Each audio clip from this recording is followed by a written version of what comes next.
What does it take to go from canceled prototypes to over 5,000 of the most iconic fighters in Cold War history? For McDonnell, it began with engines that failed, competitions that were lost, and hard lessons that quietly shaped legends. Why would McDonnell risk building a jet that might never see service? The XF-88 Voodoo was designed in 1948 as a high-speed, all-weather interceptor for the Air Force, aiming to push the boundaries of swept-wing aerodynamics and internal weapons bays. Test flights began on October 20th, 1948, with engineers chasing solutions for higher speeds and better stability. The prototype's innovative nose intake and internal armament were bold steps, but the XF-88 lost out in the Air Force's competition as post-war priorities shifted. Even though the program was canceled by 1950, what lessons from this experimental jet would shape the next generation of fighters?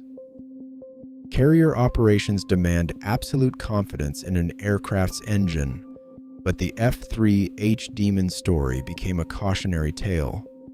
The Westinghouse J-40, promised as a leap in turbojet power, failed to deliver, suffering from chronic stalls and overheating. On August 7, 1951, the Demon took flight, but the engine's flaws soon grounded hopes. The Navy faced a dilemma, whether to risk pilots' lives or find a fix. McDonnell reworked the fighter with the Allison J-71, finally achieving the thrust needed for safe launches and recoveries by 1956. The ordeal left a lasting impact. Future McDonnell jets would never rely on a single engine again. Could a helicopter fly as fast as a plane? That question drove McDonnell's engineers to build the XV-1 convertiplane, a radical experiment in vertical takeoff and landing.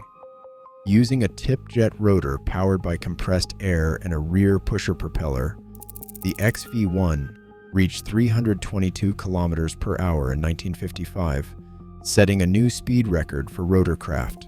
But test pilots faced challenges: deafening noise from the tip jets, tricky transitions between vertical and horizontal flight, and a maintenance routine so complex it slowed operations to a crawl. By November 13, 1957, the program ended, but the data gathered would shape future vertical lift projects. Was the dream of a true hybrid already ahead of its time? Project Firewall pushed the F-101 Voodoo to the edge of what engineers thought possible. Between 1955 and 1957, McDonnell's flight test teams chased speed records, driving the jet past Mach 1 with its powerful Pratt and Whitney J57 engines, each delivering more than 10,000 pounds of thrust. But as the Voodoo sliced through the air at these new speeds, unexpected forces strained the wings to their limits. Structural cracks appeared, forcing a rapid redesign.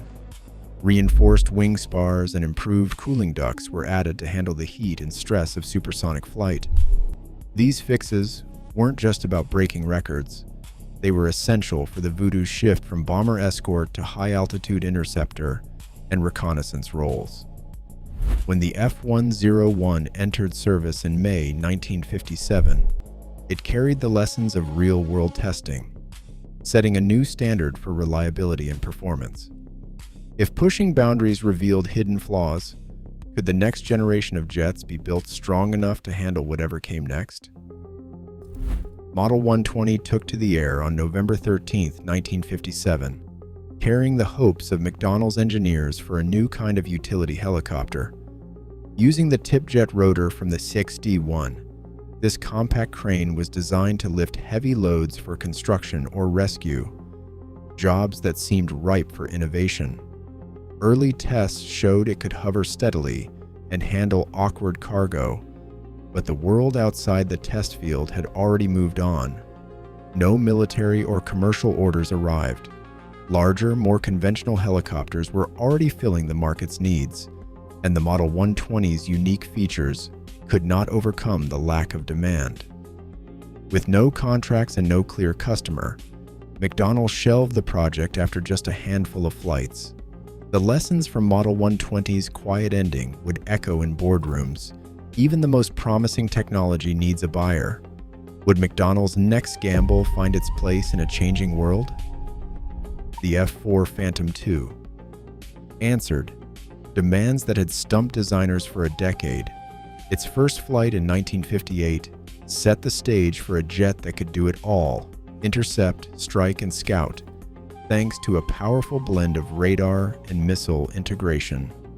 The ANAPQ-72 radar, paired with AIM-7 Sparrow missiles, made the Phantom a true all-weather hunter, while twin General Electric J-79 engines offered the redundancy and thrust that earlier single-engine fighters lacked. Over 5,000 Phantoms rolled off the line, serving not just the Navy, but also the Air Force and Marines. Dr. Michael Hankins, curator at the Smithsonian's National Air and Space Museum, calls the Phantom a masterpiece of systems engineering, where lessons from every previous McDonnell jet came together in one airframe. The result was a fighter that didn't just meet the needs of its era, but redefined what a combat jet could be.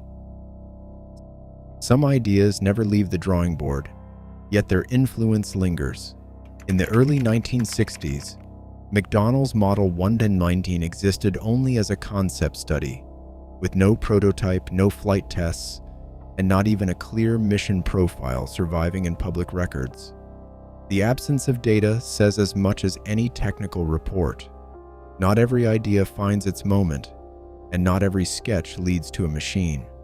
Still, the Model 119 hints at the restless imagination inside McDonnell's design teams, always searching for the next leap, even when the world was not watching.